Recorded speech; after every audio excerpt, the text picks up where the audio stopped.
Hi everyone, Catalan Ben here from CatalanSoccer.com, and it's just been announced in the last few hours that Lionel Messi has taken home the award for the Best Player of the 2018 and 19 season. Now, as usual, Cristiano Ronaldo was in competition with Messi for this award, as well as Virgil van Dijk, who put in some huge performances for Liverpool, not just in the Premier League, but in the Champions League as well, which obviously saw him go lift the trophy for the Reds. So why did Messi win the award? Now, what we want to get into in this video is why we think not only Messi did win it, but why we think he deserved to win it too. Now, to compare the stats between Messi and Ronaldo, we are going to look at their domestic seasons and then their European seasons. Now, for this comparison, we're going to exclude Virgil van Dijk for now, just because of him being a defensive player and the very incomparable stats that they produce. So clearances and headers and those kind of things that Van Dijk would definitely excel in, Messi and Ronaldo can't compete with, and vice versa for goals scored, assists, etc. Now, in terms of contribution for their sides, Messi scored 36 goals during the 2018-19 season, as well as contributing 13 assists. That gives 49 direct influences that Messi had in goals. Now, don't get me wrong, Ronaldo didn't have a bad season, but with 21 goals scored and 8 assists, that gives him a pretty poor return in comparison to Messi. Now, if we look at man of the match performances, Ronaldo managed 10 for Juventus, so that's nearly a quarter of the games that he played in, giving him a man of the match performance, whereas Messi managed 17, that's over a third of his performances for his side, managed to give him a man of the match performance. WhoScored.com, which is where we got our stats from, gave Ronaldo a 7.68 out of 10 for his overall season, while Messi's average rating was 8.68. Almost 9 out of 10 across a 38-game season. That is an incredible performance from Messi. Now, when we look at creativity, key passes is a really important stat that many people take into consideration when playing in the final third.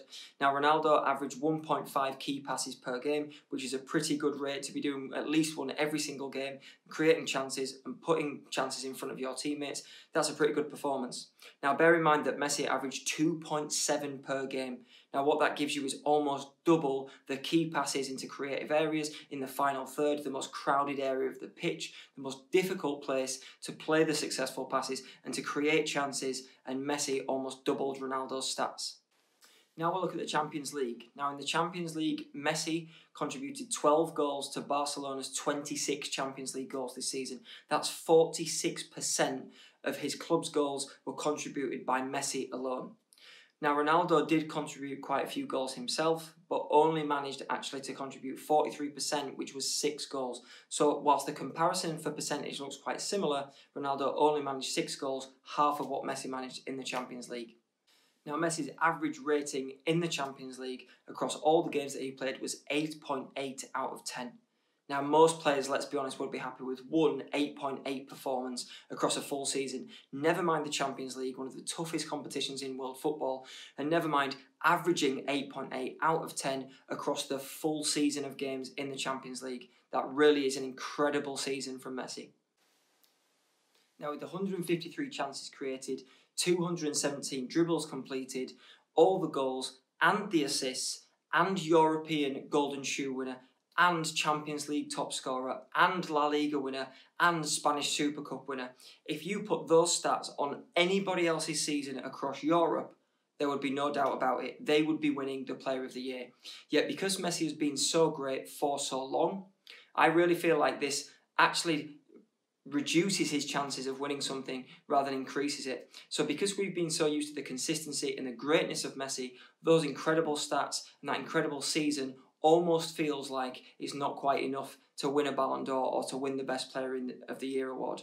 Now, like I said, you could put any other player in his shoes and give him those stats, those games, that incredible achievement, and I don't think there'd be any doubt, there'd be no discussion, that guy would be Player of the Year.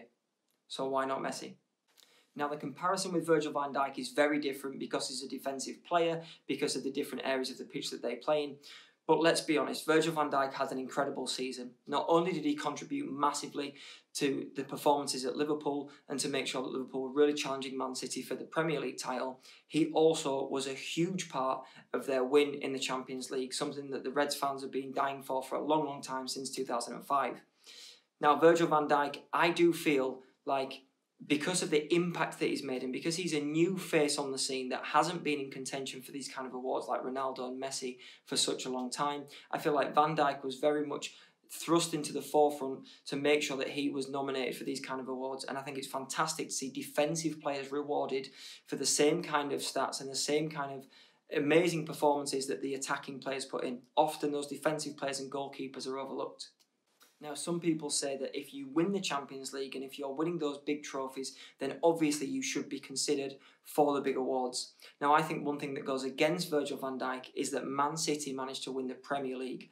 So whilst Virgil van Dijk won the Champions League, the number of games required to win the Champions League is a lot fewer than winning your domestic trophies. So for Ronaldo at Juventus and for Messi at Barca, both those players managed to win the marathon of their season rather than that sprint of the Champions League where it's knockout football and obviously a lot of luck, a lot of refereeing decisions, things like that can really make a difference to whether you win the trophy or not. Let's be honest, by the end of a 38-game season, there's a lot less luck involved and usually the best teams come out on top. So I think that went against Van Dijk, and if he had have won the domestic title, I don't think there'd have been much doubt that have probably given him the Player of the Year award. Whereas because Messi and Ronaldo both won their domestic leagues, I think that's gone against Van Dijk. And whilst the Champions League trophy is a huge win, it wasn't quite enough to get him the award this time. I don't doubt for the next couple of years Van Dijk is probably going to be up there again. He's an incredible player and he's proven that it's not a one-off, it's not a fluke, it's not just one good season. So I'm really excited to see where Van Dijk goes in the next couple of years, and I'm excited to see who takes over from Messi and Ronaldo. Unfortunately, they're not going to last forever, and let's be honest, in the next 3 or 4 years, we'd expect at least one, if not both of them, to fall out of contention in this top 3 of the best players in the world. So who's going to replace them? Who do you reckon? Who could it be? Is Neymar good enough? Does he still have that potential? Would it be someone younger like Mbappe? It could be anyone.